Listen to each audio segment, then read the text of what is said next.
প্রিয় দর্শক, গত কদিন ধরেই একটা আলোচনা খুব হচ্ছে।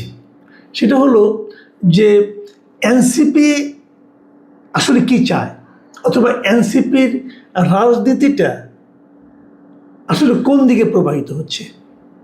এনসিপি কি বিএনপির প্রধান প্রতিদ্বন্দ্বী হয়ে যাচ্ছে, অথবা এনসিপি কি নিজেরাই তাদেরকে বিএনপির প্রধান প্রতিদ্বন্দ্বী হিসেবে উপস্থাপন করার চেষ্টা করছে।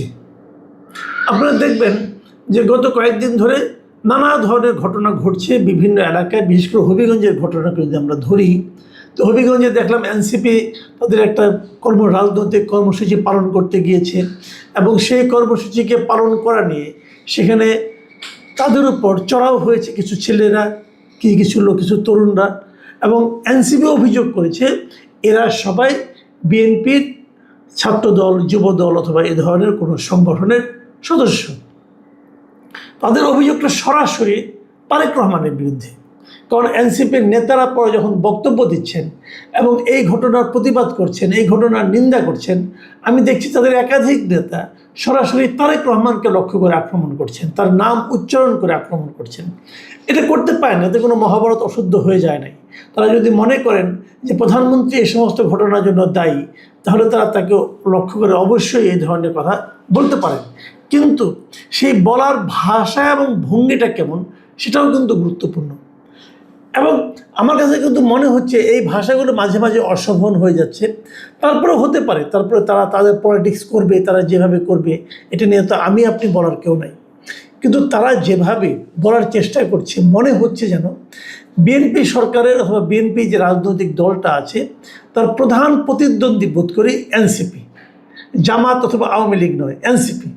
এবং তাদের ভাবভঙ্গিতে এমনও মনে হচ্ছে যে আওয়ামী লীগ তো বাদ, আওয়ামী লীগে আলাপ করার দরকার নাই, এবং জামাত এবং তার মধ্যে তুলনা করছে যে এই দুইটা দলের মধ্যে বিএনপির আসলে প্রধান প্রতিদ্বন্দ্বী কে। এনসিপির নেতারা প্রমাণ করার চেষ্টা করছে তারা। এখন এই যে এনসিপির যে আন্দোলনটা, যদি এনসিপির প্রধান প্রতিদ্বন্দ্বী হয় তাতে কিন্তু কোনো লস নাই, হতেই পারে। এবার আমি নিজেই চাই, আমি কিন্তু সবসময় চাই যে এনসিপি একটা বড় রাজনৈতিক দল হিসেবে আবির্ভূত হোক। আমি সবসময় চাই, আমি চাই মানুষ যেন এনসিপির মধ্যে একটা বিকল্প, মানুষের যে সাধারণ মানুষের যে একটা বিকল্প রাজনৈতিক দলের প্রতি একটা আকাঙ্ক্ষা আছে, যে আমরা তো আওয়ামী লীগ, বিএনপি, জামাত সবগুলিকে দেখেছি, আমরা একটা বিকল্প কিছু একটা চাই যার উপর আমরা আস্থা রাখতে পারি। এই যে মানুষের আকাঙ্ক্ষাটা, এই আকাঙ্ক্ষাটা যদি এনসিপির মাধ্যমে পূরণ হয় তাহলে তো আনন্দের কথা, আমি নিজেও এটা চাই। কিন্তু এনসিপি কি সেই জায়গাটা অর্জন করতে পারছে?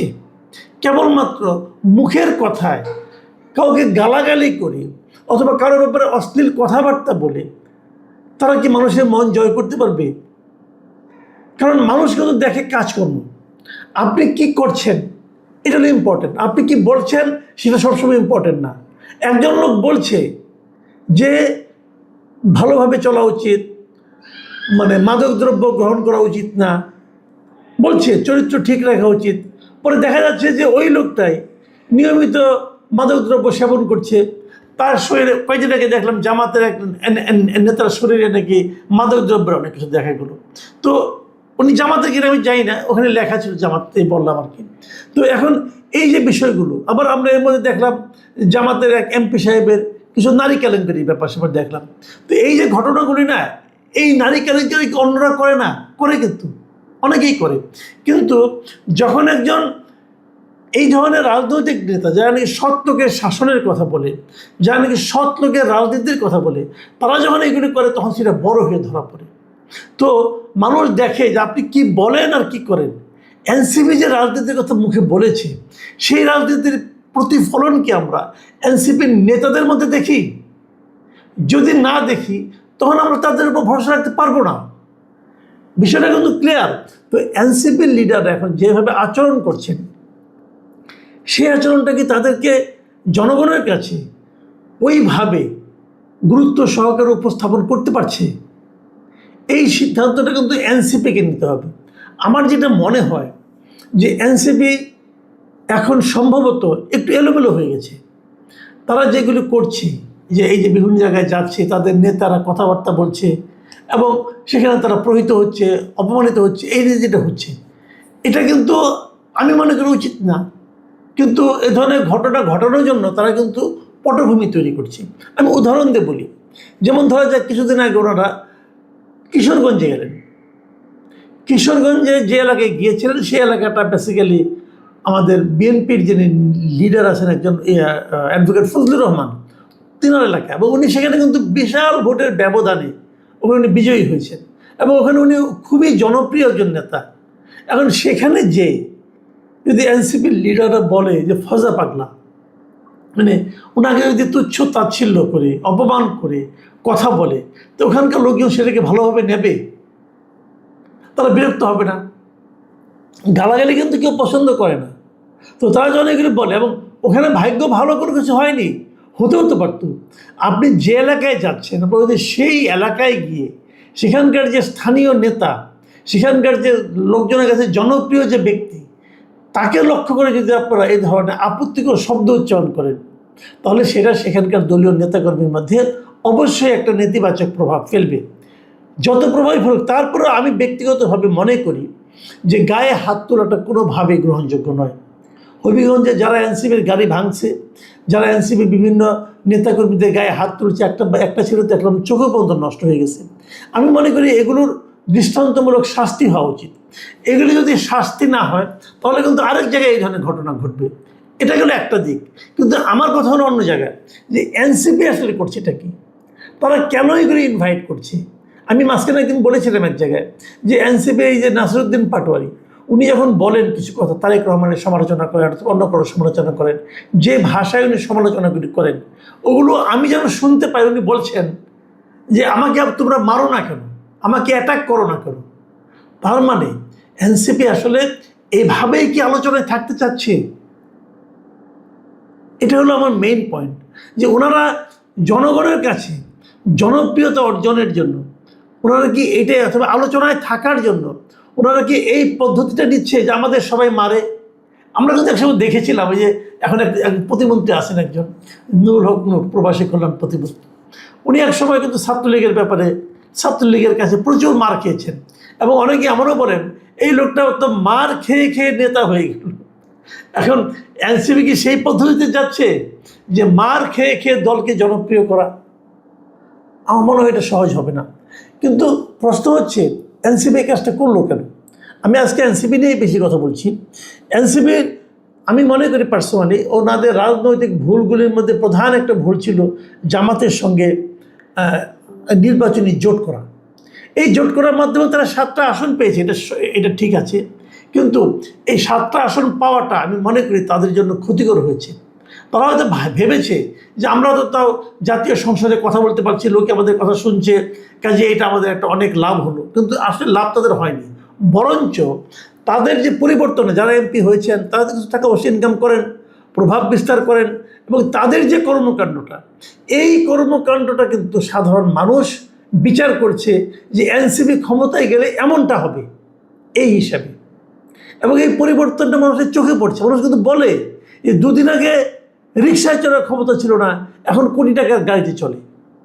এখন এখানে হয়তো অতিরঞ্জন আছে, এখানে হয়তো বাড়াবাড়ি আছে, থাকতে পারে, কিন্তু কিছু তো হয়েছে পরিবর্তন। এই পরিবর্তনটা মানুষ ভালোভাবে নিচ্ছে না। আবার অপরদিকে ইদানিং যেটা আমরা দেখছি যে এনসিপি তাদের যাদের সঙ্গে নির্বাচনী জোট করেছেন সেই জামাতের সঙ্গেও কিন্তু তাদের একটা বিরোধ, টানাপোড়েন কিন্তু আমরা দেখতে পাচ্ছি। অথচ দেখেন জামাত কিন্তু এনসিপিকে একটা বাড়তি একটা পদ দিয়েছে, এবারে মহিলা এমপির একটা পদ তারা কিন্তু জামাতের পক্ষ থেকে পেয়েছে। কাজেই জামাতের এই ক্ষেত্রে আমি মনে করি তাদের মধ্যে কোনো কৃপণতা ছিল না, তারা উদারী ছিল। কিন্তু এনসিপির পক্ষ থেকে আমার কাছে কেন যেন মনে হচ্ছে তাদের মধ্যে এই ধরনের একটা টানাপোড়েন তৈরি হয়েছে, বিশেষ করে এই স্থানীয় সরকার নির্বাচনকে কেন্দ্র করে। আমরা জেনেছি যে স্থানীয় সরকার নির্বাচনে ঢাকা সিটি কর্পোরেশনের দক্ষিণ যেটা, সেই দক্ষিণের প্রার্থিতা নিয়ে এক ধরনের টানাপোড়েন তৈরি হয়েছে। দক্ষিণে অনেকদিন আগে থেকে শুনছিলাম যে এনসিপির নেতা আসিফ মাহমুদ সজীব ভুঁইয়া তিনি প্রার্থী হতে চান, কিন্তু এরই মধ্যে জামাত এখানে তাদের একজন প্রার্থীর কথা ঘোষণা করে দিয়েছে। ডাকসু যিনি ভিপি সাদিক কায়েম, তাকে তারা এখানে প্রার্থী করবে বলে মোটামুটি চূড়ান্ত সিদ্ধান্ত তারা নিয়ে নিয়েছে।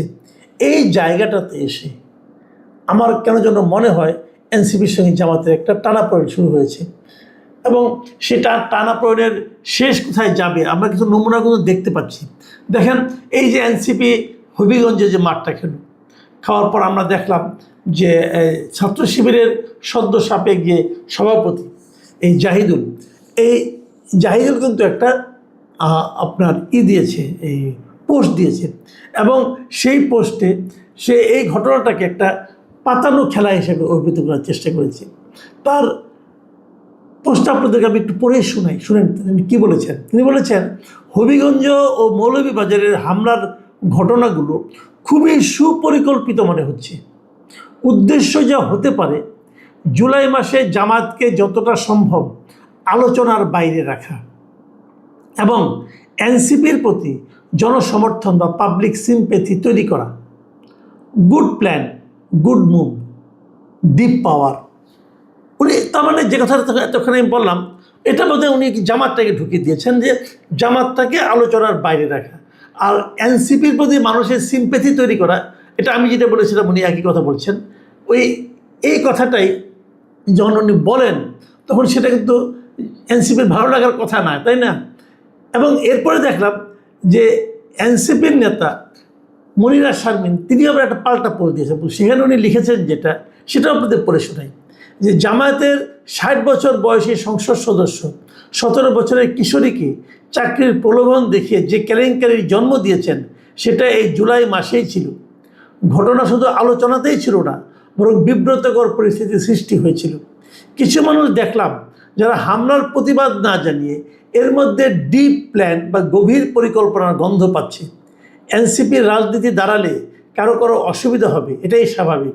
নিজেদের ব্যর্থতা অস্বীকার করে অন্যকে সন্দেহের চোখে দেখা একরকম অসুখ, আরোগ্য কামনা করে আমিন। বোঝাই যাচ্ছে ওই জাহিদুলের পোস্টকে কিন্তু উনি কাউন্টার করেছেন। কাউন্টার করতেই পারেন, কোনো সমস্যা নাই, কিন্তু এখানেও কিন্তু আপনি দেখবেন যে এক ধরনের মানে তাদের মধ্যেকার যে ঐক্যটা সেখানে যে একটা ফাটল ধরেছে, এক ধরনের ভাঙন তৈরি হয়েছে, সেটা কিন্তু আমরা এখানে কিছু কিছু হলেও দেখতে পাচ্ছি। যেমন আলোচনা, যেটা নাকি জাহিদুল বলেছেন যে আলোচনায় থাকতে চাইছে, জামাতকে আলোচনা বাইরে রাখতেছে এবং তারা তাদের প্রতি সমর্থন চাচ্ছে। উনি বলছেন জামাত তো যথেষ্ট আলোচনায় ছিল এই জুলাই মাসে, ওই আপনাদের গাজী সাহেবকে নিয়ে, গাজী নজরুল এমপিকে নিয়ে একটু কিন্তু ব্যঙ্গ আছে এখানে। হ্যাঁ, আবার উনি এটা বলেছেন যে এনসিপির রাজনীতি দাঁড়ালে কারো অসুবিধা হবে। এটাও ঠিক, আমি কিন্তু মনিরা শারমিনের সঙ্গে একদম দ্বিমত পোষণ করছি না। আসলে এনসিপির রাজনীতি দাঁড়ালে কারো অসুবিধা হবে, কিন্তু এনসিপির রাজনীতিটা দাঁড়াবে কিসের উপর ভিত্তি করে? এনসিপির রাজনীতি কিন্তু এই মার খাওয়ার মাধ্যমে, সরকারকে গালাগালি করার মাধ্যমে আপনি দাঁড় করাতে পারবেন না। এনসিপির রাজনীতি দাঁড় করাতে হবে তার নিজের যোগ্যতার উপর, নিজের আচরণের মাধ্যমে, নিজের কথা এবং কাজের মিলের মাধ্যমে, নিজের এমপিদের হঠাৎ করে আঙুল ফুলে কলা গাছ হয়ে যাওয়ার মাধ্যমে না। এই জায়গাটা কিন্তু বড় কথা। আমি একটা বটম লাইন বলি, যে আলোচনাটা বাংলাদেশের রাজনীতিতে এই মুহূর্তে একটা ধারা খুব প্রবল, সেটা আপনারা দেখেছেন। সেটা হলো যে কোনো কিছুর বিনিময়ে হোক আওয়ামী লীগকে মাঠে নামতে না দেওয়া। এটা হলো একটা প্রবল ধারা। এই ধারার সঙ্গে কারা আছেন? এই ধারার নেতৃত্বে আছেন এনসিপি, জামাত এবং সঙ্গে আছেন বিএনপি। বিএনপিও কিন্তু এই ধারার বিরোধিতা করছে না, মনে মনে কী বলছে আমি বলতে পারবো না, কিন্তু তারা এই ধারার সঙ্গে আছে। তারা কোনোভাবেই আওয়ামী লীগকে রাজনীতির মাঠে আসতে দিতে চায় না। কিন্তু একটা জায়গা মাথায় রাখবেন, এই যে ঘটনাগুলো আপনারা ঘটাচ্ছেন না, পরস্পরকে কাদা ছোড়াছুড়ি করছেন, মার খাচ্ছেন, মার দিচ্ছেন, গালাগাল করছেন, একে ওকে গালাগাল করছেন, এর মাধ্যমে কিন্তু আপনারা প্রকারান্তরে যা আপনারা চান না, যেটা আপনাদের মূল লক্ষ্য যে আওয়ামী লীগকে আসতে দেব না, আওয়ামী লীগ আসবে, এটা আপনারা ফেরাতে পারবেন না, এটা স্বাভাবিক কারণে আসবে, প্রাকৃতিক নিয়মেই আসবে। এই দেশে প্রচুর আওয়ামী লীগের সমর্থক কর্মী আছে, তারা আসবেই, কিন্তু আপনাদের এই কর্মকাণ্ডের মাধ্যমে আপনারা কিন্তু তাদের এই আশাটাকে বরং ত্বরান্বিত করে দিচ্ছেন। মানুষ কিন্তু কম্পেয়ার করে, মানুষ কিন্তু বলে, যাকে মনে করেন আপনারা দেখতে পাচ্ছেন না অথবা যাকে দেখতে পারা উচিত না বলে প্রচার করেন, তাদেরও কিছু ভালো কাজ মানুষ কিন্তু মাঝে মাঝে স্মরণ করে, এবং ওই সেক্টরে আপনাদের যে ভুল ভ্রান্তিগুলো সেগুলো তারা কম্পেয়ার করে। এই যে এটাও মাথায় রাখতে হবে। প্রিয় দর্শক, এখন এ পর্যন্তই। আল্লাহ হাফেজ।